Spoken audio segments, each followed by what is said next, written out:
And welcome back to the Basil Breen Boombox. It's been a while, it's been a hectic few weeks, and we're back with some new microphones. It's the proper Joe Rogan experience.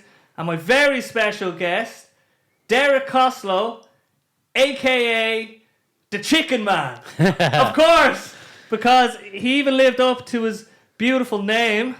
As you can see here, he hatched these this morning himself, actually. They're kind of still a little bit warm. So I appreciate the bountiful amount of eggs that you've brought down. Now, the reason I'm calling him the Chicken Man, it's not a reference to Breaking Bad for any of you out there.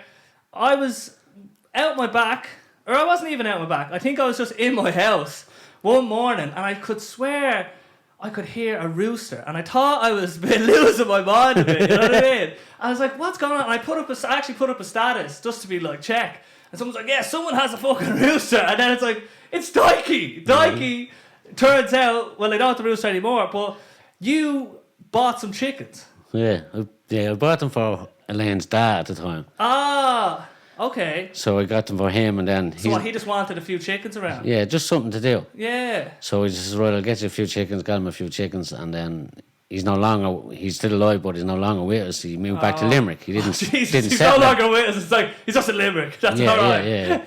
Yeah, well, he has stage 4 cancer, like, so. Oh, fuck. That's why he came down to us. He's nowhere really else to go. So I should bring him down here if he's nowhere else to go. Like. No way. So that's where the chickens came from. No way. It was like a kind sort of gesture in a way. Like, yeah. sure, fuck, we'll make it a bit happy for him here. You know what I mean? Yeah. Oh, Jesus. Well, then, what am I shouldn't have been complaining about the rooster noise. It's making me feel bad now. I know. It was funny because it was just so. I mean, people had chickens years ago. You know what I mean? Oh, I always had a chicken at home. At least one. I think O'Shea, Mr. O'Shea had some next door to them with Carol and Charlotte Park, and one flew into my garden, and I just kept it.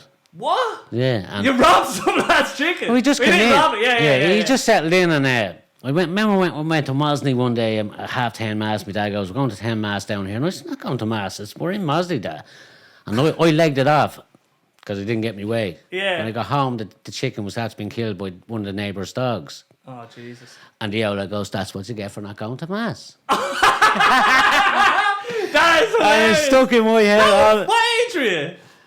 I'd say about 12. Jesus, that would stick with you. Yeah. It's like, I need to go to mass. Yeah. Or else my family's going to die. Because I didn't go to mass, that's why the hen got killed. That's what he said to me. That's and it stuck in my head, like, you know. It's mad what you can do as adults, like, especially. Do you ever see this new thing they have? They have this doll that they put around the house. It's like Secret Santa Elf or something. Yeah. Where they move it like during the night and stuff. You know what I mean? So they'll be like, imagine I start moving that Rick and Morty doll around, and I was like, okay, this lad is actually alive. He comes alive at night time. Yeah, when you're in bed. Like. Yeah. Yeah. What's the crack with that? Like, you don't do that, do you? No, don't know. But it's mad what you can actually, because as a kid, literally magic is possible. You know what I mean? Yeah, of course. Because I remember going to bed every night and thinking, geez, I better say a prayer. I haven't said a prayer in a while. You know what I mean? And it's mad when you actually felt guilty when I was like, I haven't said a prayer. Yeah, before you get into the bed. That's what I mean. Yeah. So the chicken that you rescued ended up getting killed because you didn't go to mass, and that was the last chicken that you had until you got these lads. Yeah. Jesus Christ! And how many chickens did you get now? Like how many? I've 9 up there now. You've 9 up there now. Yeah. Jeez. And where do you go to get a chicken? Well, Elaine looked on Facebook or whatever, and she got some Owen and Trim. So we got the 4 bantams, four bantams off them, and your woman's father or brother was coming up to Swords, so Elaine met him in Swords and got the chickens off him. And then Elaine googled Portuguese hens. She goes, "There's lovely Portuguese hens in Donabate. Your man will meet you. They're only a $5 each." So I have 4 of them as well, and a little rooster. Oh my goodness! You won't hear him crowing. He doesn't crow that loud. Yeah, you don't have a roasted rooster. Oh, I have him up there. Yeah. You got a new one. Oh no, it's a little Portuguese lad. He's like that lad on the Spurs crest. No way. He's So wait dead. there, you're after mentioning. So the types of chickens. What does that mean? Just the types of eggs. That's a Portuguese egg. Show to the cow there. That's a Portuguese egg. La pocha, la buca, la And bica. that'd be the bigger one. Then would be the Interesting, yeah. But they're both Lovely. They're both, yeah. As you know. As I know, in many pancakes and many omelettes. We call it a Dykie's dozen around here. It's very special. You get 13 because they're small. Yeah. But it's just such a cool thing. And like, how often do they hatch eggs? Every day. Every day. Well, come the winter they stop for a while. Yeah. But and then summer they'll try and sit on them. Try and hatch them like, but the big rooster's gone, so the little lad's not connecting with the bigger ones, you know. So the original rooster that you had a little bit of a problem with this lad. Yeah. How did it go with rooster number one? Did they have names? Well, the child calls them names, yeah. I think his name is Adonis. Adonis. That's what Adonis. Dykie versus Adonis. But I was out the back one morning and I thought it was something wrong. I don't know. I went into the pen to grab a few eggs and they used to just sit there around you or they'd move out of your way. But your mum was sitting there and something hit me on the leg one day and I put no past. I thought he just tried to fly by me or something. Second time I felt something at me back. I said, what the fuck's going on here? Is he attacking me or what? And I went in the last day, third time, and he was up on roosting on the oak and I went down to get the eggs of that, and he fucking got me there. And you want to see the blood that came out of me? He could have took me eye out, like he went for me proper. So the next day I just got up and said, he's going to go for the child or something. So we set Tom or Leonard, grabbed him and brought him up the fucking, put him in the net and brought him up and let him away up in Wenches. I'd say he's still up there. His fucking feet were massive, big as my hands. He was a big fucker over here. Adonis! Yeah. That's like a Greek god or something. That's what Anto just called it, Adonis. That's hilarious. But Tomo, when I remember Tomo coming down the first day, turning around and says, like, that thing's going to be some fucking size. I said, what do you mean? Look at the size of his feet. I never thought of it like that. He has to grow into them. And he has to grow into his feet? Yeah, he was about that size, the cunt. Oh my goodness. So I'd say... So what, when he went for you, what were you doing? Did he just... I was just lifting the hatch up to get the eggs. Yeah. And he just went for me there and... Honestly, the blood. I remember seeing it. I was actually there. I was outside when it happened. You came out and you were bleeding. Yeah. Darren Lynch was there. Dykie's after having a few rounds with the fucking rooster. Yeah. I couldn't believe Darren it. and Tom were fucking Lennon were fucking break the balance, lad. That is hilarious. But you're right. You come out like their beak. It was obviously a bad. No, he got me with the sport. Jesus Christ, man. Yeah. Ugh, and now he's up there in Wenches running the muck. Probably killing the foxes. I'd say, The foxes? That's if he's still alive, but I can't see, if you tackle fucking me, he's going to tackle a fucking fox. Oh, isn't he? yeah, 100%. But he was a big fucker. Oh, they'd be making mincemeat of little insects and everything. Stop, they just reared around and everything. Oh man, I wish I had seen this thing. Just the big feet, Adonis. It's like a fucking old wives' tale. You know what I mean? Stop, yeah. If you go to bed, Adonis is gonna get you. Instead of like not going to mass, it's like don't be going. I'm gonna get Adonis after you. Yeah, that's it. But did you ever think of getting any other animals, or is it just chickens? Do you think you're gonna stop with chickens? Oh, well, you had a dog, but I can't get another dog because Anto's allergic to dogs, cats, peanuts, all that kind of. No way. Yeah, so dogs and peanuts. Peanuts, eggs, everything. He Eggs. has them, Happy pen. yeah, he has all them and all. Wow. Anto, yeah. How? Stepson, yeah. No way. Yeah, so, but he's good footballer. He's playing for Stella Maris. That's class. So what? How did you find out he was allergic to things? Len did, but years ago. It just happens. Like that's what I always thought. So imagine, right? You were worried that your child was allergic to peanuts or something. Yeah. So then you thought, as a parent, I'm going to go outside the hospital and I'm going to give him a peanut just to see. Yeah, but now it's a bit messed up. Yeah. But how else are you supposed to find out? I think he was just eating stuff with peanuts in it, say, and then he started allergic swelling up. reaction or whatever. Yeah. But that's what I mean. You'd want to find that out. It'd be better to find that out near a hospital. Yeah, 100%. So I just bring the child to the hospital and just go, right, peanut, check. Fucking eggs, check. Yeah. Dogs, check. Allergic to how many stuff is he allergic to? Dogs, cats, peanuts, eggs. That's it, I think. Oh my goodness. That's crazy. So you just have to be very careful. No, but he's clever enough. He reads everything on the back of Yeah. stuff before he eats it anyway, you know. As you'd have to imagine. He's be paranoid today. Well, I'm going to be alright if he gets a It's it's a reasonable worry. Yeah, no, but if he starts coming out in a rash or something like that, I'd have to give him a tablet or whatever. He go, man, I'm sure I'm gonna be all right, and I'd be messing with him saying, "Not you're fucked this time, buddy." Oh, what's that on your back? You'd be like that. It would change your whole perspective. In school, he has to tell people in school there's no peanuts. He has to bring one of them EpiPens into school. Well, even on getting on planes and everywhere. Everything, yeah. Jesus. Even a smelling peanut. Well, I don't know. It was just peanut would fucking probably kill him in a few minutes, like. Oh, Jesus, man. Mad, isn't it? Hopefully, like, imagine your worst enemy found out that you had a peanut allergy. Yeah. Adonis, right? Sneaks in the night, giving the little lad some peanuts. No. Stuff. That's crazy. I mean, obviously we're all dealing with kind of crazy stuff, but it's just, if you're allergic to one thing, do you know if that makes you more likely to be allergic to more stuff? You know what I mean? Are they linked? I don't know. You know what I mean? I wonder who's allergic to the most stuff. Don't be looking at that cat. Not getting it. Are you allergic to cats? No. Are you afraid of cats? No, just see it out the window. Yeah. No. It's that cat's nearly fucking could be 18 as well. You know what I mean? Yeah. And it has one eye. I feel bad, right? You can't really see it in the shot, thank God. I can see it, yeah. But you could see it. Its eye started swelling, right? And we were so young. And it was so clear that there was something wrong. It was going all glassy and everything. Yeah. And we just kind of let it go. You know what I mean? It's just a funny eye. But then we brought it to the vet and he just said, I have to take it out. This is going to kill the cat. You know what I mean? Should have kept it. I know. Oh, that'd be so funny. Drop it in some lad's pint and keeping an eye on you. In a little jar. Yeah. Or in this little bowl of eggs. Just reach in, you grab a little eye. But what were because my reaction to the chickens, it was grand, right? Because the seagulls make fucking enough noise as it is. I've seagulls up there now, and it's just crazy. But you get used. We're used to loads of noise around here, so it's not a big deal. But like, what were the likes of the grants? Like they're right beside you. They were all right. Sniggy loves the eggs. Hand him a few over the wall. He'd be. That's what it's all about. Yeah, just keeping the peace. Yeah, anybody said that, and I said, "Want a few eggs?" That's hilarious. But the rooster was probably too fucking loud for a council estate, but it's gone now. You can't hear the other lad crowing. Yeah, what's he like? Just like.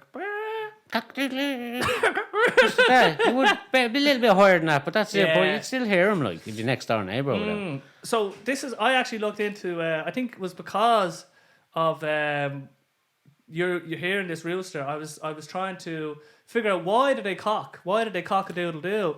So apparently, right, when there's loads of little tribes of chickens around, they go out first, and when everything is all right, they go cock-a-doodle-doo, everything's grand. It's all right. There was no wolves or anything in the fucking night. Yeah. So apparently, that's actually one of the reasons. Hold on, I'm just gonna pull this. You're gonna move a little bit forward.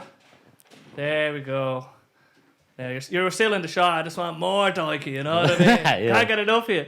But so that was the interesting one. I was like, okay, because there's always a reason. And actually, this is actually very interesting. I don't know if you know this, but I seen this lad who was racing pigeons, or he had carrier pigeons down at Red Island. Right. And I was just thinking, how the fuck do pigeons know how to, if you let them go to the where that you have to deliver whatever it is or race. So apparently, let's say if I had pigeons in my gaff, they learn where home is. Yeah. And then within 100-kilometer radius, they can find home just from, it's like they just know where home is as long as you don't go too far. Yeah. So that's kind of the mechanism. But it's crazy, all these things that animals do. It's like you just kind of look into them and you're like, Jesus, what the fuck? Like how they have these kind of little special powers or little special things, you know what I mean, that we don't really understand, and we start looking into them a bit. But I suppose, look, a few eggs worth a little bit of noise, you know what I mean? Right, lovely the air. They are. Oh no! No, we're gonna continue on.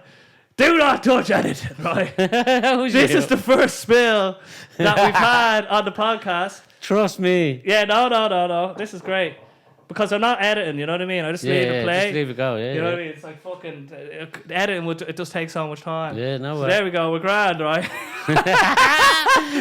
Stop. But it's actually, this is interesting, right?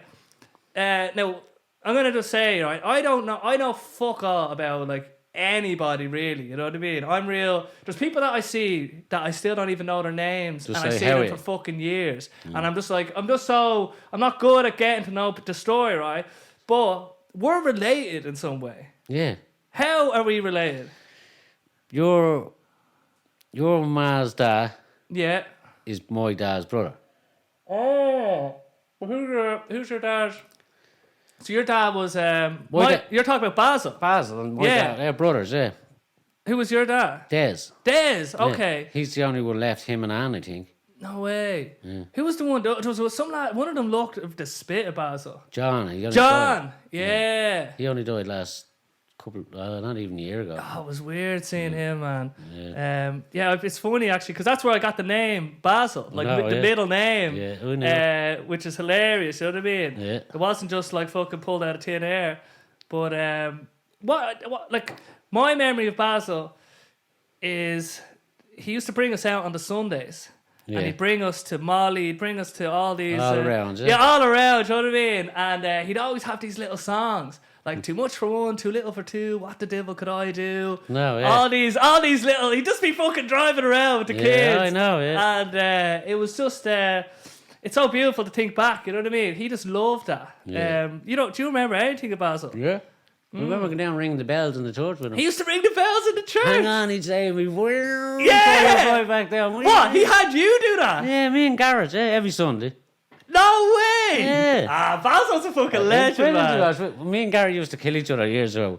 My dad say, well, one of you drop them up to Basil, and we'll bring them because when we used to go in, everybody give you money. Well, he'd end up coming home with a heap of money. So me and Gary used to kill each other. I'm bringing them up. You went the last time. I'm bringing them. So the two of us would just go up. No way. He used to always give money. And what, you just jump? It was like a bell, proper bell. Yeah, the old bells. He'd pull it, and then when the yoke come down, he'd say, right, hold on. And we'd hold on. He'd go about 12, 15 feet up in the air, and then back down, and then he'd go, right, let go, and then let it go, and then you pull it back down. Every Sunday. Wow. Myself and Gary. That's so cool. Man. Fuck, what a Basil was a good man. No, he was a good. He always had he was always, even though I was so young when I was with him, you know what I mean.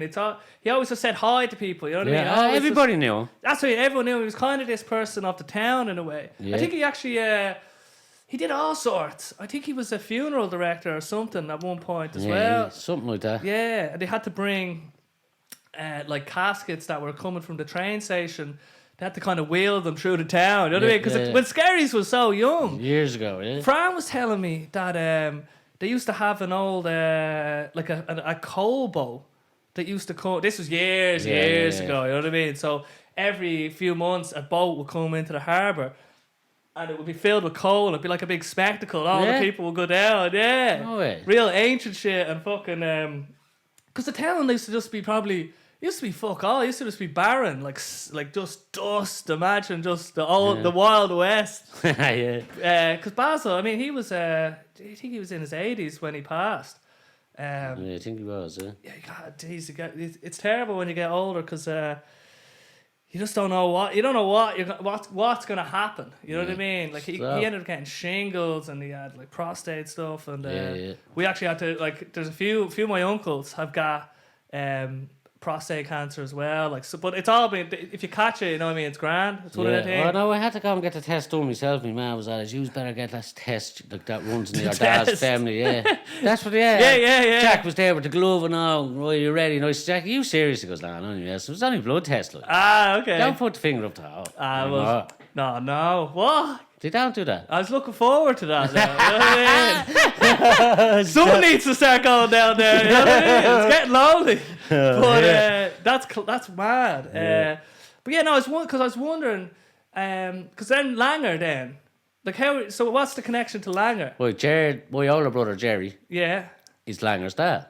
Yeah, okay, all right, that makes sense. Because I remember lads when I was younger, it's like, you're related to Langer, but it was like distant cousin. It's like second or third cousins or something like that, yeah. You know what I mean? Yeah. You don't really you don't dig into it, like, you know what I mean? Because it's like, it's a bit far, you know what I mean? It's just like, it's a bit too far, you know what I mean? Right. But it's mad how many, and then Craig May, where's he fit into this? That's my sister's son. Okay, Jesus. Edel He's This is the Dykie's family dozen now. Yeah. No, because I was wondering, because there's something, there's like a thread I could see connected. Yeah. But so where did you grow up then? In Sherlock Park. Ah, fuck, no way. Yeah. So there's a few of the Costellos up there, was there? Yeah, there was Basil, John, and my dad. So there was 3 brothers in the one estate. Oh, Jesus. That must have been good crack. Oh, stop. Well, yeah, years ago it was a great place to grow up in, yeah. Yeah.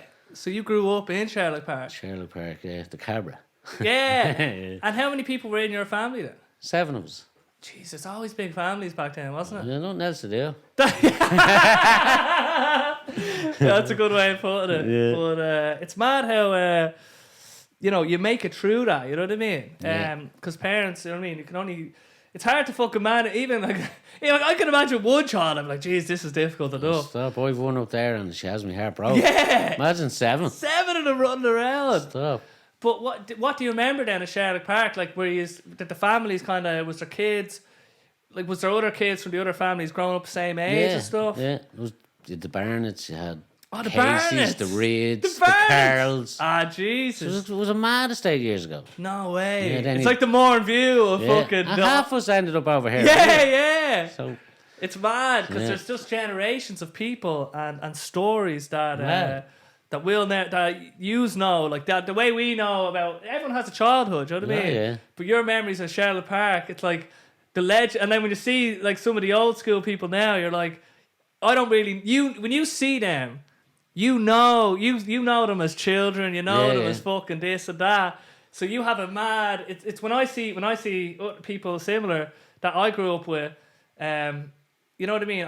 I see that first or something. You know what I mean? I know them or something. You know what I mean? yeah. It's just very interesting. But then, when did you get out of Sherlock Park? Get out of the hood, back to the hood. What was it? I think I'm up there nearly just 20 years. Jesus Christ, 20 years. It's mad, isn't it? How time goes. I'd forget. I'd have to ask Maria next door. Maria, Yeah. how long am I here? You moved in on Halloween night. Halloween night. It's like a fucking wives' tale. She knew. yeah. She just knows. So I just asked her flew when I in. forget. Yeah. So then with the road racing. So Yeah. how did you even get started in road racing? What is your story there? Well, I was a little fucker growing up, like, and my dad, there was guards at the door throwing out of school, this, that, and the other, and the other goes, look, I'll get you a motorbike to see. Someone told me dad to get him a motorbike, get him into motocross racing or something. Yeah.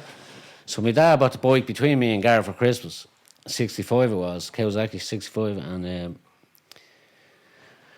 he goes, anymore, no Tom or anybody calling here giving out about you, that bike's gone. And I was like a different child. Jesus. So we got into the racing then. Gareth wasn't so fond of it then, but I got into it and I came second in 1991, second in Ireland in the championship. What? Yeah. That's crazy. Stanley Woods presented me with the silver medal and all. He's dead now. You know Stanley Woods, the great Stanley Woods. Yeah, I won TTs now years ago. I'm the complete outsider. Right. So, But he presented me with it the whole lot. But then my dad lost his job, and he goes, Derek, I can't afford to keep racing like no money like. So that was the end of that. And then Garrett and Keith got into doing track days and doing a bit of track racing. So I said, fuck, I'll have a go with this. So we got into that. And then went from there. I said, I always wanted to. One of my ambitions was to run around Skerries 100. And I said, I'll do that someday. And lads on the bank said, "Up you tick, you never even go out there and I might win." And I fucking did win. no way. I won it, yeah. You won a Skerries 100. Of course, yeah. That's absolutely legendary. That was one of my ambitions, buddy. And I done it. Fair fucking play to you. Brilliant. That's legendary. Yeah. Like that is like Skerries lore legend, man. Yeah. I didn't know. That's what I don't really know your story in any of this. Yeah. Jesus. So then I just kept going got the road license and just started racing. Well. And my dad he looked after everything. All I could do was ride the bike. He'd done everything else. And then, as you know, he ended up in a coma then 10 years ago. Yeah. He lost the Grand Prix. So we'll get into that. Right. We'll move into that soon. But I just want to stick on this for a little bit.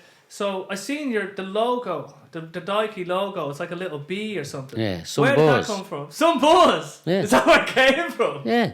I had some buzz on all my bikes. Some buzz. Some buzz, but it was some buzz when you were racing, That's so I what just it put it on was. the bike. Some buzz. That's And had the bee and all on it, yeah. And that's where you got it. So Yeah. where'd you get the logo? Like someone you just got something. I just got something to draw it up from, yeah. some buzz. Yeah. That is so you. Yeah. You know what I mean? You And all my bikes were black and yellow. oh yeah. It just worked out grand, like, you That's know. class. And it's coming around the blah. But how do you practice? You just do a few track days, that's all you can do. That's all, because it Well, just seems. myself and Yama used to do a few Oh, legal Yomo did it, spins, yeah. That's what. It's too late now. You can't go. Yeah, they never caught us anyway. But that's the thing. It just seems a hard thing to be able to practice. Like Yeah. surfing. Surfing is one thing where you have to wait for the wave. You have to- But road racing, Yeah. it's nearly. You can't. You can't You really. just have to have, yeah, you can't. You just Yeah. do a few track days, but it's not the same, like. Yeah. But we used to do a few, me and Yama we used to do a Just few go around. sneaky ones, Sneaky yeah. ones. Yeah. When would be the best time? Anytime, once we got the bike, once we got the bikes going, the guards wouldn't catch it anyway. Yeah. That's hilarious. So track days, what the track days? That's what's going to You just go and you, legitimate track. yeah, say with your Mondello bike. or whatever, and then your group A, B, and C, you get 20 minutes, and then the other lads get 20 minutes for the whole day, like, you know. Oh. So we just getting track time. That's how you could do that. Yeah. So what, like, when you first get your bike, right? Yeah. And you start going, you're starting to fly around. What do you think was the path to you winning a Skerries 100? Like, what are you thinking? What are you improving on as you're practicing? You know what I mean? What does it mean to get better at riding a bike? Just practice makes perfect, isn't it? Just get out on the bike. More track time you have, the better you'll be. So what makes a good rider versus a not good rider? Like is there any specifics? Like Yeah, is there anything that they're doing? No, some lads might have better bike or better setup, and like they wouldn't tell you, like Yeah. they wouldn't tell you what they done to set their bike up. You know what I mean? Yeah, obviously it's their edge or whatever. Yeah. But in turn, is there any? I suppose. I mean, being able to just the fear of traveling at high speed. Like what's the highest speed that you reached? Hoping the oil man, 173 mile an hour, I think it was. Oh my goodness, what does that even mean? Like you could probably go from here to your house in like it'd be like Split second. in a split second. Yeah. It doesn't feel. It doesn't feel because it's relative. You know what I mean? When you're on the bike, it doesn't feel like you're going that fast. But when you're standing there watching, you're saying, "What the fuck's wrong with them lads?" Jesus. You know what I mean? So. That's exactly what we're thinking. Yeah. What the fuck What's is wrong with him? that, But man? I've watched racing since I gave up, and I'm saying there's something wrong with them lads. And the lad beside him, so what are you saying? You've done the same yourself. That's it's nuts. different when you're on the bike, like, you know. Yeah, because when you're moving, like when you're in a car, everything moves. Like right, so even we're moving around the solar system now. Yeah. But we don't feel Like like we're not we're- moving. We're moving at about 26,000 miles an hour. Yeah. But we don't feel it because we're on the thing that's moving. So it's all relative. Yeah. So that's like an actual sort of. Or fundamental part of the universe, like relativity, like that's what Einstein discovered, basically. Yeah. I won't get too into that now, but that's what it is. Relative, like time is relative. Space is relative to how, like if you're the way he actually discovered a bit deeper into the fundamental laws of physics. I'll just say this much: is that imagine you had a flashlight, all right, and you're shining the light. So the speed of light, let's say it's 1,000,000 miles an hour. Let's just say it is. What happens when I start moving on the bike? It should be the speed of light plus the speed of the bike. You know what I mean? Yeah. But it actually isn't. What happens is the speed of light is constant. It never changes. And space actually warps. Time warps. Right. In order to make sure that speed limit isn't hit. So space and time... he found that kind of fundamental interaction between them. So, but we'll bring it back to the bikes. Don't lose the audience here or anyone else. But it's just so interesting that when you're on the bike, you say you don't realise how fast I'm going, but then you've seen now when you look at them Like, how fast do you get in the Skerries 100? Oh, Jesus, you get 160, 170 up that shady lane easily. Oh my goodness. The bigger lad, the boys on the bigger boys probably even go more. Fuck, man. What? So is bike technology getting better? Yeah, the bikes are just getting quicker and quicker. They're just getting quick. And like, is there a limit to what they're allowed to do? Well, so there's no law that says no, I think your bike can only be this powerful or anything. no.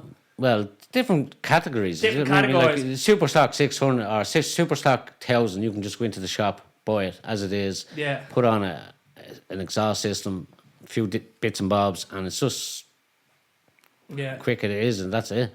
But a super bike now, you get it tuned or whatever, you know. Gee, sorry, move on a little bit. Just noticed there. I think we need to just. I haven't checked in a while. We're grand. You're only a little bit out. Like you can still see the front of you. You know what I mean? Yeah. But so it's just crazy that there's no. It's like the super heavyweight. Yeah. You know what I mean? Anyone can just enter. Yeah. Which is just that just seems. I mean, bikes. The technology will always kind of get better. You know what I mean? Yeah. And that means better, more acceleration, higher top speed. I wonder what the fastest bike is in the world. Oh, jeez, I've no idea, but I know Bruce Anstey was clocked down in the Northwest or something. I think last year, a couple of years ago, doing 215 mile an hour, maybe. Oh, jeez. I think it was 215 anyway. That's just insane. That's mental. But, so you're saying as well, the money side of it, how, so, because it does seem that, like, first of all, how do you just have to kind of fund it, I suppose, yourself through sponsorship, maybe? Yeah, a few people give you a few bob, like. A few people give you a few bob. Yeah. So what are the typical costs? Like, obviously there's the bike. Yeah. Then set of tires. Fuel. Do you need new tires for each race? No, every couple of races. Every couple of races. Yeah. So is there any ongoing costs?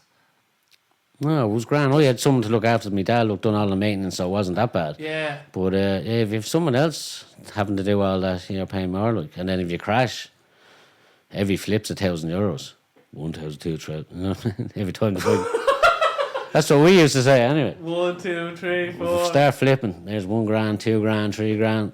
Oh my goodness. Yeah, so that is just, it's crazy. And then you win. If you win a race, obviously, then €300 or €400. Oh Jesus! So the people doing this just doing it for the buzz. they're literally just doing it for the buzz. Yeah, that's absolutely insane, man. Yeah. So it's not a road to a path to fucking riches.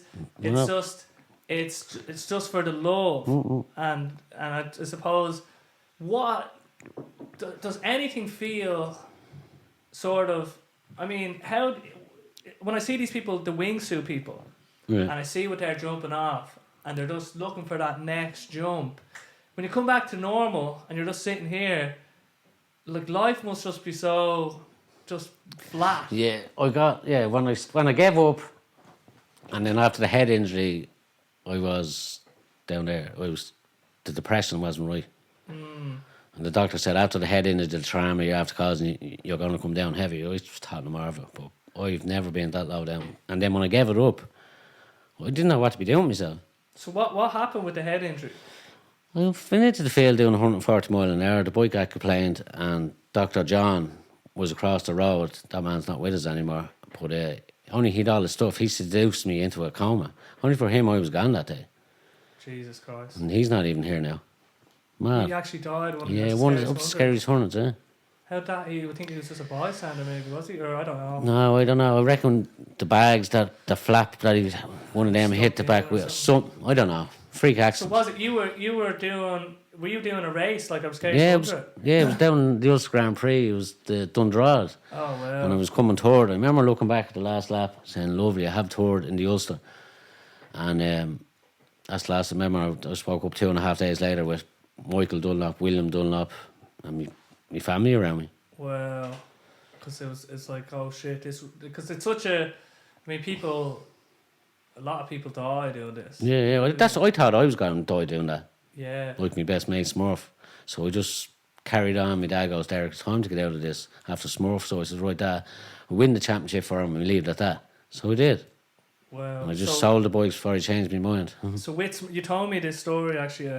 This is because when we were just talking about it, never really was able to get into with it. That's why this is a great opportunity. But with your friend Smurf, like what happened there? I don't know.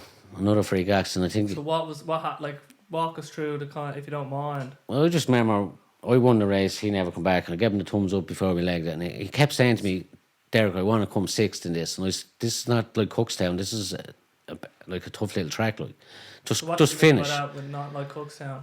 Cookstown wouldn't be as technical as this. Like it wasn't a spin around. It's not a great track at all. But Tangier is like a mini TT. But Smurf was going well, and he was coming sixth, and don't know, they hit a false neutral, I reckon, something like that, I don't know. Who knows? And he just hit a gate that keeps cattle in, and light switch.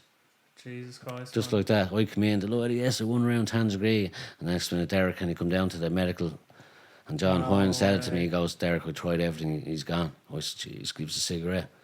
And I just packed up and went home. Wow. Yeah. And then I was even stopped on my way home by the guard saying, do you realise you're after being in the fast lane for the last 20 minutes? And I said, oh, sorry about that, guard. My mate's after being killed in Tangier. I was in a trance. Oh, go ahead, I heard about that, he said. Oh, Jesus, man. that's so heavy. Yeah. Like, 1 minute, and it's a friend as well. Best friend, one of my best friends. Best friends, man. Yeah. That's... high to a low, like that. That's... It was mental. Didn't know where I was coming or going. You wouldn't know anything. Oh, stop. Because I know there's some things, there's some deaths. Like we all know, for example, look, we'll worry about this after. Yeah, sorry. We all know, grandparents are going to die. There's kind of our parents. But then when it gets to kind of friends and siblings, they're kind of the same. I imagine it's like, I've often thought about that as it's just something different. Yeah. And it just seems it's just a very unfortunate part of life. But what did you take away from that experience? I know he left a girl and a boy behind, and I just said, I have to get out of this. Jesus Christ! This is like it's like the way. Time's enough's enough. I done it for 10 years, still here. 10 years. And I've lost a lot of friends. Yeah, a couple, and I've lost a lot of friends. Wow. Just I couldn't even go to the Skerries Summit this year because I haven't looked at a race. I went near a race since my friend William Dunlop died at Skerries, so I just can't go. I went out and chopped sticks while I could hear them, just to shut the fucking things out. So it's just like I can't. It's just not. It just doesn't give you that. Yeah, it's a different thing. William done it for me. He said, "Here, enough of this." Enough people. Yeah. That's. It's such a weird thing because, I think people should they should be allowed to do what they want to do as long as it doesn't hurt anyone else. Yeah. But then it's like there's rules. See, I can't tell people what they should and shouldn't do if that's what's in their heart in a way. You know what I mean? Yeah. But as a complete outsider, when I'm not a sports person, right? I'm a little computer nerd, right? So like, I'm from the safety of my little computer screen. Yeah. Just like, so whatever I say here, it's like it's not representative of a strong a well thought opinion. But when I just hear deaths in road races and it's just constant, I'm just like, when does it become not worth it? You know what I mean? And what is there? Imagine 10 people died in a race, one race. Would that stop it? Or that's what I mean. Nothing will actually stop it. No, not at the minute anyway. But it's fizzling out. It is fizzling out. Is it? Oh yeah. Okay. Like I wasn't up there last week, but there was nowhere near as many. Yeah. Like how many of us was around here? Yomo, Farley, me, Garrett, Keith. It was like a little ecosystem. Damo Howard, Howie. There was Wayne Boyle. There was about 10 of us in this one estate racing against one another, and that's when the crack was. We'd be having a point the next day. I got you there, Yomo. The banter, but when we all stopped then, it just wasn't the same. No. And now it's funny because you're saying now you can't even look at it anymore, which is just so it's so painful and sad in a way, you know what I mean? Yeah. Because that's what it brought, that's what it did to you, because it literally took people away. But yous all knew. We knew the risks. Yous knew the risk, you know what I mean? Still done it. People are dying constantly around us in races that you were in. Yeah. Like, you've been in races, like, how many, maybe you don't know a number, but how many races do you think you've been in where someone else has died? Well, the one with Smurf, won that one. He didn't come back. The one Martin Finnegan was killed 10 years before, a few years before that. I was in that one. Oh my goodness. I've been in a few. That's crazy. Can't think of all the names. Yeah. But you've done it happened to you. So what? That's just a mad thing, right? Because all right. So this is my thinking. Right? I'm in the race. Yeah. I'm doing what these lads are doing, and one of these lads is after dying, and now I'm back in the pub. And I'm drinking, and we're just like fucking talking about it. Just get on with it. Get on with it. Just you know get what on I with mean? it. And then, what do the families of these people think? Do they think? Because, you know, imagine your husband or your whatever is in one of these races. The day Smurf died, they asked Mr. Old Smurf, the father, will we carry on or cancel it? And he goes, no, Smurf wouldn't want you to cancel it. Carry it on. That's the thing. It's So they carried on for the day, but I went home. yeah, 100%. Yeah, I went home that day anyway.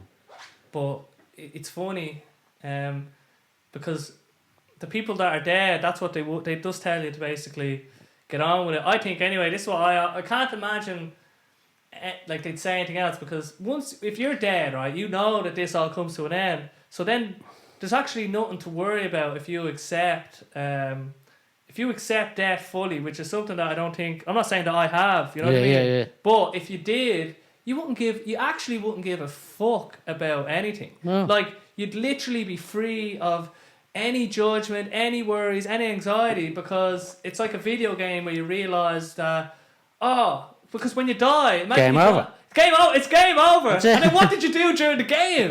You were so fucking worried about bullshit, and none of it mattered. You should have just done whatever it was. You know what I mean? Like this podcast. You know what I mean? Yeah. Like, we actually are doing something. You know what I mean? But it's such a strange thing, the road racing. But do you think is it fizzling out because of the deaths, or is it just losing popularity? Or Clubs are finding it hard to get insurance and stuff with all these deaths. Oh wow, It's gone through the roof, like. yeah, because that's just part of it. Someone has to fucking pay for shit. Yeah. Jesus, man, it's such a strange thing, because it seems to bring people so much joy as well. Yeah. To watch the races and to be like, and they're coming around the corner, and it's insane when you're at the road. Like, we used to just, you know, sneak into the Skerries 100 when you're a young lad. Yeah. And that'd be the kind of the thing. Done the same yourself. You know what I mean? It was part of it, and it's a great thing for the town. It's a bit of a spectacle. Yeah. But it's just when you hear these deaths, especially when I remember, that doctor that died, and you're just thinking, John Hines. it's just, you're just thinking, when, for me it's just like, when would it ever be enough? You know what I mean? Because so what then with track racing? What's the big difference? It's just not the same, is it? No, it's not the same. No, buzz. it's not the same buzz. It's Like not. going down shady lane. Yeah, it's not the same. No. It's just. But there's some lads on the track that won't do the roads. Yeah. They're saying, I'm not doing I'm that. not going that. That's crazy. Yeah. But look, if your number's up, it's up. Yeah. That's the way I look at it anyway. Yeah. It's just so scary that you're doing something where there's people dying kind of all the time. I wonder what the statistics are, like what your odds are, you know what I mean? Yeah. But and then it can just be down to loads of stuff, because these machines are crazy machines. They're built purpose for pure speed. Racing, yeah. And it's just so the closest then that you've come to death was when you ended up in a coma. Did you ever have any other close calls or anything? Yeah. We flipped a bike at Kells one day going over the jumps, but luckily I went straight down the middle of the road for about 200 yards or 200 metres, whatever. So you're just skating. Yeah. Or scraping along. Yeah. I even had to turn around at the end because the arse was burning through the letters like me. The letter was gone. It get me. That's crazy. So what? You just came away from that without too much? Just bruised. Just bruised. Yeah. And Lucky. did you feel worried? Didn't even get the chance for a fright. I just remember going over the jump and seeing the sky saying, "Oh, this is not good." And I held on to the last second and let the bike go. I think that helped me. That's just split so second. quick. Yeah, you don't even get a chance. You don't even get a fright. Like. That's what I mean. You've not even time to think. No. Because from just looking at videos of people have the obviously this is not like this is the closest I could get, right? But someone sticking a camera on the bike. Yeah. It does the bike. Everything's moving so quick around it, but like you're saying, it looks like it's not that quick or whatever. It's different when you're on it. It's different when you're on it. You know what I mean? Yeah. But the reality is, if something changes. I even think that in the car on the motorway. You know what I mean? Yeah. Something goes wrong, you're fucked. Like, it's very slow. Like, it doesn't feel that quick. Yeah. But if I just went like that, it'll be like instant death. You know what I mean? Yeah. That's the way it is. There's a beautiful line in a Johnny Cash song. It's not his song. It's called The Mercy Seat. But he just says, and God is never far away. And it's about this guy who's going to be executed. And what it means is that, well, this is what I took from it. When you're walking down the road, you're walking beside a bus passes you by. Like, God is right there, as in death is right beside you. We well believe that. It's never far away. Never. It's like, it's literally, you could be killed. And we'll all meet some end, do you know what I mean? Hopefully it'll be nice and cozy and warm and won't be horrific. But think of all the great people in your life. Like, you imagine Smurf. You knew him, like he was one of your best friends, and you had so much love for him. You knew him so well, and to think that he could die, it's like, that's the bit that fucks me up. Yeah. No, we all knew the risks and what we were doing, but it was just, we were chasing the buzz, man. Some buzz, that's all I'm telling you. Just chasing the buzz, that's all it is. So that's the people that do it. They fall into it in some way. Like you kind of fell into it in a way. Yeah. And then suddenly you're just flying around, and then you're getting better, and then you're winning, and then it just becomes a thing in itself. You know what I mean? Yeah. That you're just. It's not even for me. It's like anything that you do when you start off.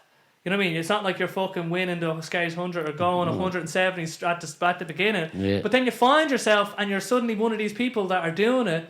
It's like you don't even realise how crazy that is, because it's like you boil a frog. You know what I mean? It's suddenly it's a slow boil until, you know, that final turn when something fucking like goes crazy. But would you, let's say your stepson, for example, would you... If he came to you and said, "I want to be a road racer," what would you say? I'd back him. That's so funny. Yeah, I know I'd help him, but what makes you? What would? Even though in the face, you can't even go to the Skerries 100 anymore. That's where you are with it. At the minute, yeah. Yeah. But if my son or my daughter wanted to get into it, I'd back them. You'd like have to my dad. support Yeah, them. of course. Yeah. Yeah. If they're gonna do it, they're gonna do it anyway. Because that's the kind of right. But is there anything? I mean. What do you say to them? Do you tell them your whole history? Yeah, and just tell them what you knew. Just tell them what you knew or what you learned, and do it this way. That's all you can do. Really. That's all you can do. They Is have that? to make their own decision. Yeah. But I mean, you'd have to tell them. I mean, if you watch this podcast or whatever, and they'll maybe get because it's an interesting one, because you can't really say, but it's a weird, right? Because all right. So we have rules where in the society you're not allowed to drink and drive, right? Because that protects people, it protects you, it protects the people in the cars. We're not allowed to, let's say, do heroin, right? Now there's some rules that are kind of like smoking weed isn't gonna really hurt that many people. It's probably fine. Other kind of drugs like psychedelic, depending on if you're driving on any drug, really, there's always a risk. But the society, we've decided that there's some rules. But it's weird, it's interesting, because even in like the likes of UFC, someone could have their eye hanging out, and then it's like they go up to a doctor and it's like, is he look all right? And it's a doctor, right? So the doctor should really say, the doctor should always say no one should fight because you're gonna fuck yourself up. Yeah. But the doctor's like, all right, yeah, you can go out, go out and take a few more things. No doctor would say that. No. But we kind of there's stuff that we tolerate. You know what I mean? Yeah. So that's why I think with road racing, it's like we tolerate it because I don't think. It's not like people are going out. Imagine that we wouldn't let people do sword fighting. No, you know what I mean? Because there's like one death every time or something. Yeah. Or fight to the death. So there's like a line. But then with the road racing, it's like I think with smoking as well. In New Zealand, they're trying to ban cigarettes completely. They're gonna have, I think, from let's say. Next year, the legal age will be 20 to buy cigarettes. The year after that, 21, 22, 23. So eventually, you're not going to be able to buy cigarettes. That's how they're weeding it out, which is really interesting. Yeah. So if things were invented now, some things wouldn't have made it true. You know what I mean? Yeah. So it's kind of just it's just an interesting one with the road racing because there's people that would listen to this now and just say. You know, it doesn't like people die doing anything. Everything's a risk, and people are allowed to take the risks. And who are you to say what we can and can't do? Yeah. But and because it's more an individual risk. I think because it started years and years ago. Yeah. Like if you were to come up with road racing now and say, right, let's put a few bales around the cars, let the lads race, you'd be fucking laughed at. Yeah. It's because it's gone on for I've no idea how many years. Like the TT and all that. That's hundreds of years old. Like. Jesus. Here, they don't tell me coming around the corner. Yeah. It's not these little scrubbery bikes. Mad. But like but that's so funny. Let's put a bit of padding on this fucking fence. Yeah, and let the boys fly around. Like, what is going on? Why are they putting, like, that's so fucked up, man. It's mad. It's like, why are we putting it there? Oh, yeah, just in case someone comes off the bike and fucking fucks himself up. You know what I mean? Like, well, it's actually crazy. Yeah. All the hay bales that they put up. And I'm not going to do fuck all if you hit a fucking wall anyway. You know what I mean? But it has to be. It's a funny thing we do to kind of dress it up a bit. Yeah. You know what I mean? Like, I don't know if you've seen the bare knuckle boxing. Yeah. So they've done this bare knuckle boxing, not the kind of the traveller like organised boxing. It's like a legit where they limited the time limit, so it's like 2-minute rounds, and they kind of have these straps around their wrist. And it does, but they still have the knuckles bare. Yeah, but no, they dress it up a bit so it's not as bad. You know what I mean? Yeah, That's similar to the bike stuff. It's like, we have padding everywhere, but you know, if you come off your bike at 150, 170, I don't even know what them speeds even mean. That's just it's just numbers to me. But you just like, boom, boom, boom, boom, boom, boom, boom, boom, boom. Like when you're watching the bikes. This is something I never. I'm not like a cool sports person, you know what I mean? I'm going to say it again. Yeah. But how do you keep, what are you, like, you have to listen to the umpire, I'm guessing, to understand. I never understood the races, right? I was just up there, just like, waiting for them to come around, and just, ring, ring, ring, ring. That was the buzz I got out of it. But what, as a spectator, what if you were really into it? How do you watch the races? Just watch them and listen to the commentary, what's going on, like, you know what I mean? But when you're going to them, you get to know the lads and you get to know them all, and you just get into it more. Like. So it just pulls you in. Yeah. But I suppose, you need to be listening to your man. Yeah, see what's going on, because you're not going to... It's hard to tell what's going on, you know what I mean? Yeah, I know. What do you do? Like, oh man, I suppose it's, do you know when something really quick happens, like let's say someone starts on you, you're not really thinking. You just go into this kind of fight or flight mode, and then after it you think about it. Yeah. But a race is like that for however long it's on for. Yeah. You know what I mean? You're not really thinking because things are happening so fast. Yeah, you're thinking all right. You're just. But yeah, it's like it's a different thinking. It's a different kind of thinking. You know what I mean? You have to be paying as much attention. You have to be really focused. You know what I mean? You can't just be like, just wonder what I'll fucking get on the blah blah, like watching Coronation Street. Don't get me wrong, you do think all sorts when you're flying around, but basically you're just trying to win the race or get that lad ahead of you. Like. Get that lad ahead of you. Yeah. Where is it better to be behind someone or in front?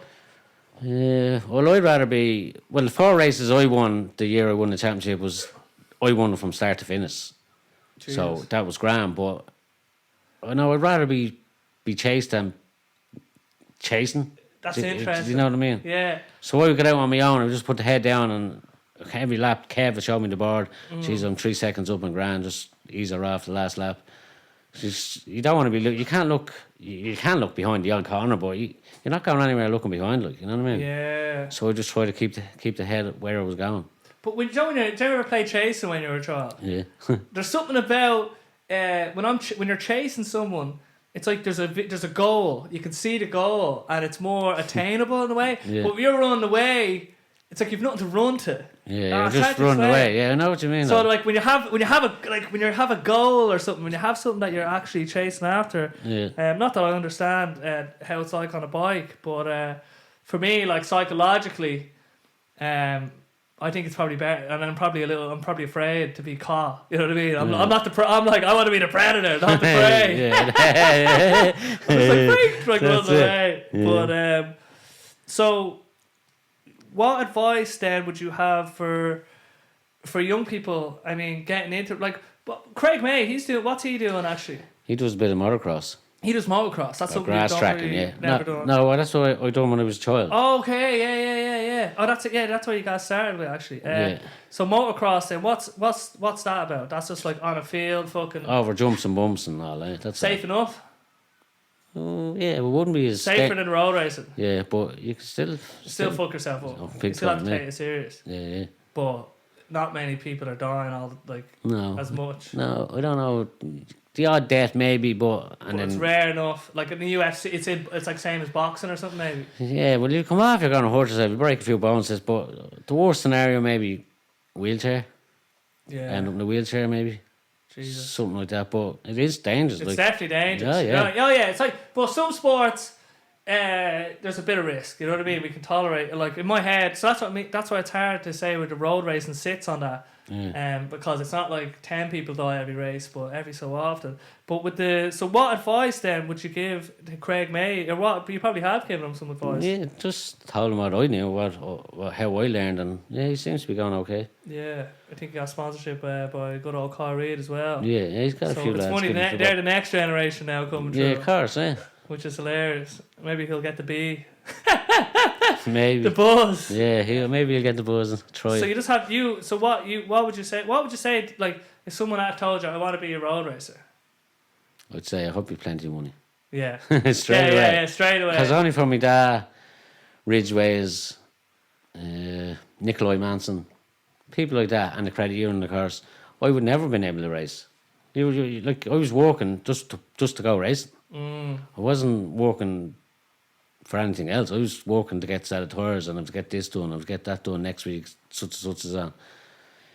You wouldn't have a penny. Yeah, never. Just sucks it out of you. Yeah, and then when you're winning your 300 or 400, if you win a race, that's a set of tires, there's a set of this, set of that. So that's crazy. It was kind of free racing if you get not free, but it wasn't costing you every week much. So there's so much. You just have to. It's basically you have to be investing a lot of money into it in order to do it. Yeah.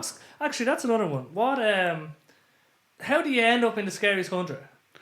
It's not like I can just go in now. No, when you show up with my little boy. You have to do so many track races, okay. And you look at your times and how many times you've been falling off and this. And I think I had to do 2 years on the track before I de-issued the road license. All right, okay. So you have to earn the road license on the track. On the track first, yeah. You can't just throw that out. That's what I mean, yeah. No, there has to be at least. All right, that's okay. And then I'm sure there's some races that you have to kind of qualify for or whatever. Yeah. So then with the road license, then you're saying so with the motocross, can that have anything to do with earning a road bike? So it's nothing.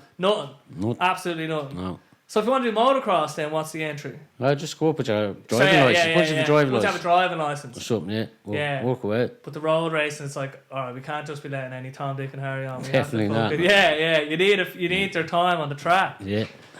When you go up to the track, then what?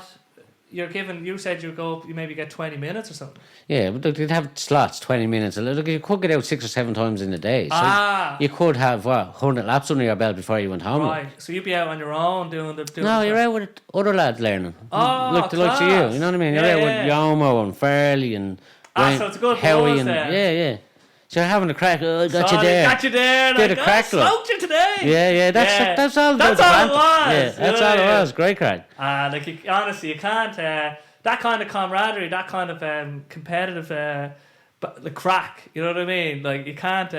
Not that. See, I recognise it in some of my more cooler competitive friends. You know what I mean? Yeah. Like James McAwain, like he's just good at fucking Everything. everything. One of them lads. He's just one of them lads. Yeah. He touches it, and then he's number one at it. You know what I mean? Yeah, I know. Yeah. It's just crazy. Miko Sweeney done the exact same. Yeah. So everyone has that. You know what I mean? Miko didn't even know what side the gear shift was on one day. And I said, Miko, it's on the right, or it's on the left, and your back brake's on the right.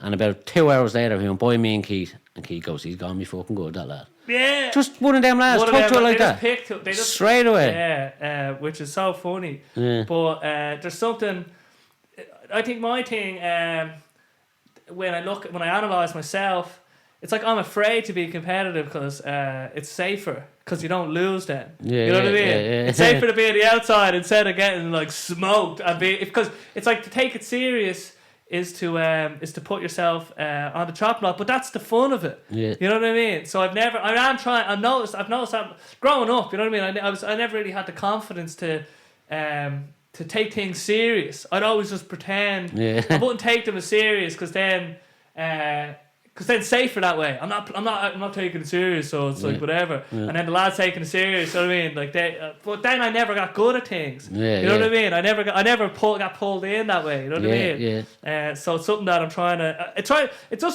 uncomfortable. I'm not comfortable being that like smoked you lad. You know what I mean? Yeah. It's just I don't know. No, some lads will give you a stick and other lads will say nothing. Yeah. They just sit there and say nothing and then. They just know they smoked you or whatever. Yeah, just say nothing. Some lads are cunts for slagging, some lads aren't. Yeah, something like in taekwondo. I did taekwondo for a few years, like, and I won a few. I won a few All Irelands actually, like, so I was good at. I was all right at that at fighting lads. You know what I mean? In taekwondo it was, and I could get competitive at that. Yeah. But it was kind of like, because it was kind of a martial art. It wasn't like smoked you, whatever. You know what I mean? It was more like chunga, respect. You know what I mean? But it's just interesting part of life, that kind of that, because it's part of us. You know what I mean? Yeah. To be competitive, because it pushes you and it pushes all of us. Like, I mean, even look at like big companies are like competition it's kind of something that's so embedded into us, but it pushes us. Because if I know, and it's different. Like if you're trying to, let's say you're taking my eggs, you know what I mean, and your fucking chickens are eating my food, and now I need to feed my family. That's where competition gets serious, because you're affecting my family and how they're eating. So then I want to fucking, you know what I mean, I'm gonna ring them chickens. You know what I mean? Just on ringing chickens next. Do you ever think about your own death?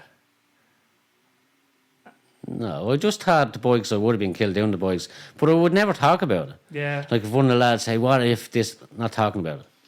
Yeah, but what song do you want played that you're not talking about it? Jesus Christ. And then Smurf, I told Smurf, look, I'm not getting there's the fight, look. Oh shit! Oh my god, it's a cat fight!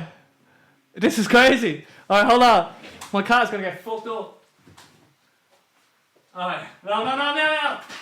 He's gone. Ah, my poor little cat. That's He'll crazy. have no eyes. Never mind one. I wish I had turned the camera around, but my poor little cat. The size of that other cat. Yeah, that little bastard be up Little with my chickens. bastard. Anyway, that's the first time that's happened. I need to. Hold on. Let the cat in, actually. Yeah, let her in, yeah. You keep the fucking. Get in, come on. Meow. She's coming in. Here she is now, look. The wild west, man. Oh, she came in, did she? Yeah. Alright, you're safe. That was the size of that cat. The two cats were basically having a fight in my window. That's cat. That's cat. That's more view mentality. So yeah, that's a weird one. Like what? Oh Jesus Christ! Oh no, this is a disaster, Dykie. What are we doing here? Like, hold on. This could fucking.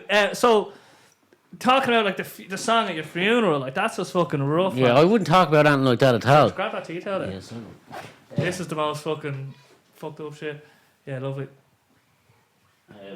No, I just wouldn't talk about that like that at all because I think if you talk about it, I don't know. I just It wouldn't does, talk yeah. about it. Why would you talk about it? It's like, it's not going to happen. Like Smurf read a lovely poem 2 weeks before he was killed. Oh, Jesus. I have it up there.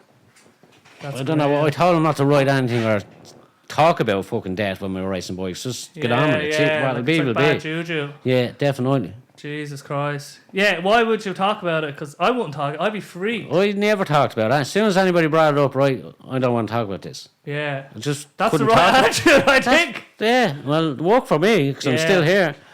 But in general, now that you've passed that part of your life, even on the right, like to be honest, like I think it's not like I think about death in a negative way, but it doesn't. There's not a day that goes by where I don't think one day I'm gonna die and I'm gonna leave this world. Well, everybody's the That's same. what I mean. But it's like it adds a more it adds a more kind of beauty or poignance or sort of respect for life in a way. You know what I mean? When you realise, shit, like this is gonna end. What am I gonna do with this opportunity that I've been given in a weird way? Yeah. But you've had you've had close encounters with it.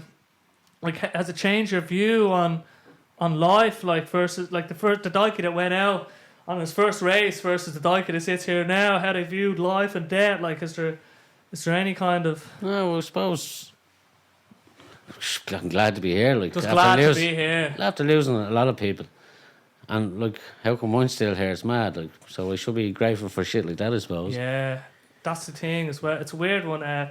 We should be grateful for so many things because, like, people always worry, right, about getting older, but there's people that have died before they've got to even our age. They've died at 4, they've died at 10, they've died at 20, they've died at blah blah. Mad. It's unreal that we get to live another year. Hey, what's going on? Yeah, like why us? Why exactly? But it's so strange that we think it gives us this sense. Like, I think we all have this sense because we're all living, like, you're living your Dyke experience, I'm living the TK experience, and I feel like, how could I possibly die?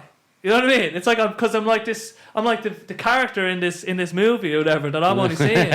But like, literally, someone could chop my head off and I'd be gone. Yeah, it's mental, alright. I don't really think about it too much, to be honest. Yeah, that's good. I mean, I think about it in a way that's, I think about it if I haven't told people that I love them enough, or I haven't said something, or you know what I mean, or if I'm like, you had a fight with somebody that you didn't want to have a fight with. You didn't apologise. Yeah, shit like that. Yeah. Everybody thinks that. I know. Yeah, that's where it kind of comes in a way. That kind of, Jesus, what if I never got to say? Sometimes especially with the car, right?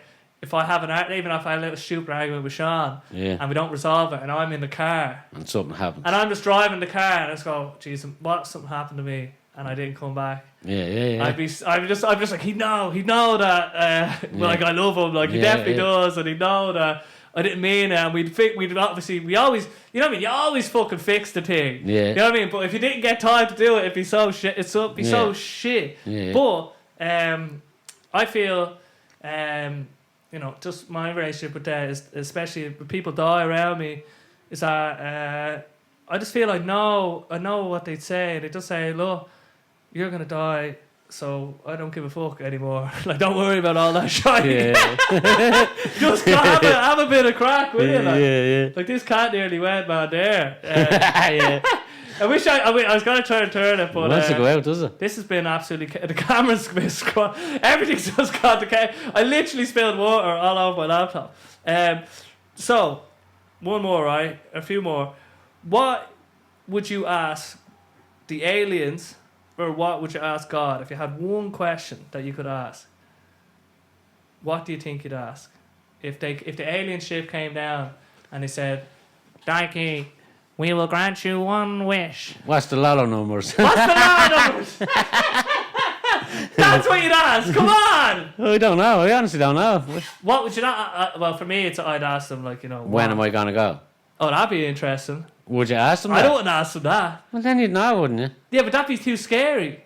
Yeah, well, I don't know. That's a weird question. I don't know. That'd be interesting, though. Imagine, that's what, my dad, actually, because he had terminal cancer, you kind of know that you're going to die. Yeah. That would fuck you up psychologically. Wreck your head, yeah. I know we know we're going to die, but we don't know the day. Yeah, no, yeah, the date and the time. Because then it'd be like, it's coming up. Yeah, what am I going to do?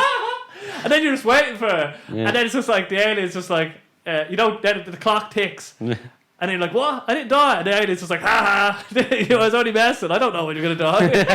You stupid bitch. But, what would you... Well, for me, I'd always ask, what is the fundamental nature? I'd love to know what this whole thing is. What is the reality? Well, maybe I'd just say, is there somewhere else we're going after this life? Oh, yeah, that'd do you be think nice. there's somewhere else or what? Well, my current view is that there's the something else is this is all just one thing, right? Yeah. And your experience as Dykie and my experience as TK and even the cat's experience, behind the story of us, in our experience, is this. There's something that's experiencing both of us. Yeah. And there's something that's experiencing the cat. And I think that fundamental essence is consciousness, and it's like the sort of is God or whatever at a stripped back level, and that essence or whatever that is, it's a permanent sort of thing that is always there and always has been. It's like infinite potential in a weird way. Now this is from experience with psychedelics, and I've done it from other people and what other people have said. But I like this one. You need something to believe in. You know what I mean? So 100%. My thing is that currently, especially recently on some psychedelics and this, it's kind of it's like, what would life be? All right, so we live and we die, and it's kind of sad that we die. It gives it this kind of it gives it this beauty, because imagine we live forever. The fact that we die makes life more beautiful, and imagine Smurf, my parents and all the beautiful people that we know now in our lives that are close to us. Every one of them is going to die, and that is so fucking heartbreaking. Yeah. But it's so it makes our stories and our lives so much more beautiful and important in a weird way. Yeah. Because we're going to die, and it's a fucked up joke. It's like a joke on us in a way. Yeah. But there's something that I think that the universe is.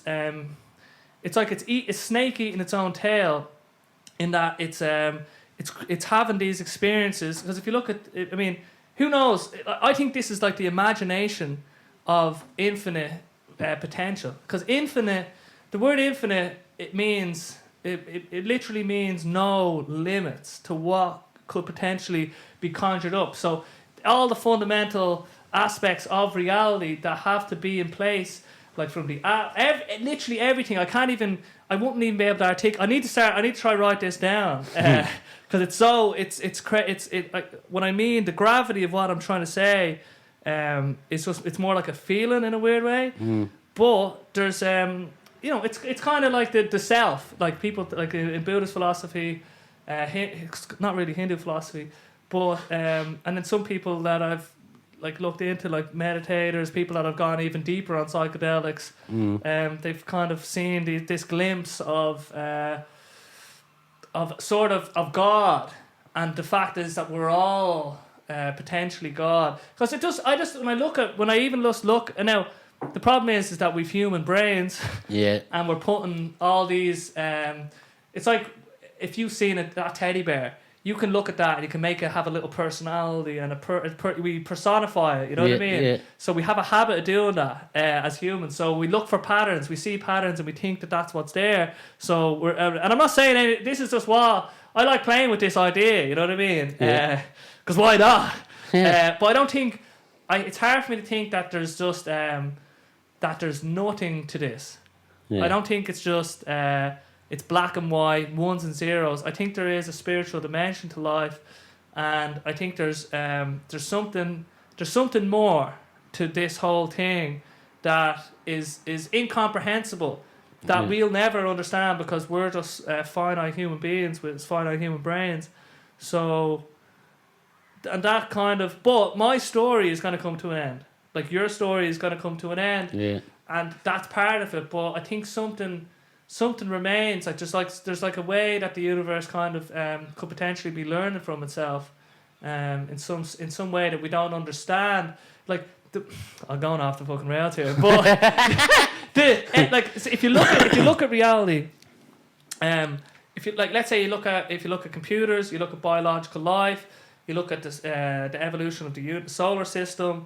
You look at like neurons in the brain. You look at like the dark matter formations in the universe. You look at trees. You look at like seashells. There's this like, as you zoom in and out, the same structures and the same. There's like a fundamental essence of reality that everything is made of, and it is actually if we see tables, we see chairs, we see Dykie, we see me, but everything is actually just one whole thing. Yeah. And if we could understand it, like people, randomness, you throw a dice, you think that's random. Yeah. But it's not really random. If you understood fully when you throw the dice, the physics of it, and you were smart enough to slow down time and see it, it wouldn't be random. Yeah, it'd be like, oh yeah, that's not random. You threw it with this amount of force.